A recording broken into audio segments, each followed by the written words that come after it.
of the things I want to say about this book, like possible trigger warnings, is that there is attempted suicide, assisted suicide. You actually see a little girl get murdered.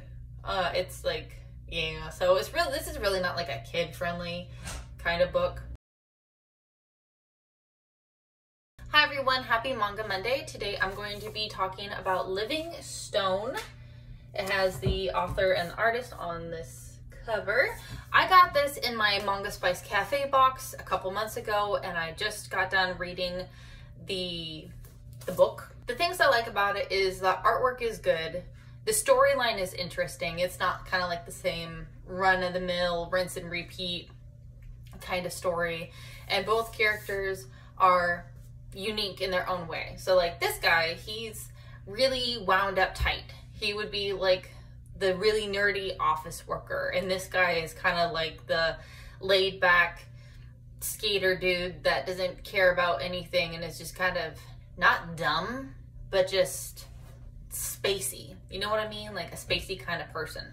Now, the best way for me to explain their relationship is like good cop, bad cop. Their whole existence in life is to make sure our souls don't go corrupt. And by doing that, they can either save you or they can kill you.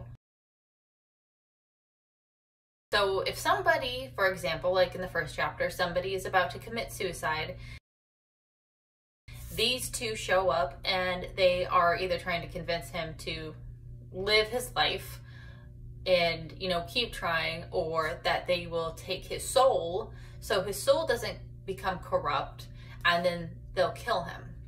Now, this guy, what he does is he can actually reach into somebody's body and pull their soul out, which they call like a cyclolith, which I'm probably saying wrong, but they pull their soul out and it turns into a stone, like a rock, or you know what I mean? So they actually have like their soul, and they do this so that the soul doesn't become corrupt, because if the soul becomes corrupt, it can affect like entire buildings, it can infect people, it just gets like really bad. So they want this to happen least likely as possible. So for the guy who's trying to commit suicide or wanting to commit suicide, one of the big reasons why he is so down and out is because there's stains in his house. Like, and these are kind of what stains look like a little bit. And they're just like the bad vibes of people who have died an unexpected or an untimely death. So the dude who's committing suicide, a girl was murdered in his apartment. So she left, her soul had stains on it, and that was affecting his soul. And that's why mentally and physically he was becoming down and out so much. Now, this guy, he can actually grab someone's soul stone and look into their past. So when they find the girl's soul stone, even though it's like broken and in pieces, he can actually hold it and he can look into the girl's memories. So he can go in and see how she died.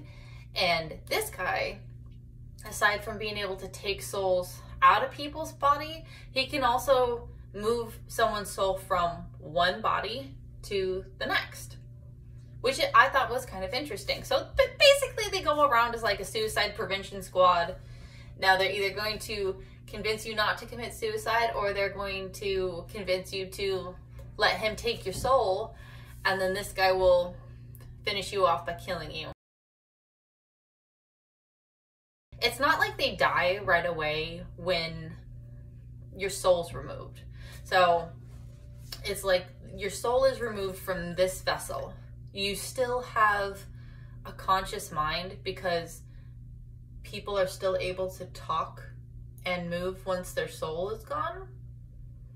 So like the guy who was committing suicide, like even though he no longer had a soul, he was still able to talk and speak, but he didn't feel any pain when they helped him commit suicide. So these two work for a company called Livingstone.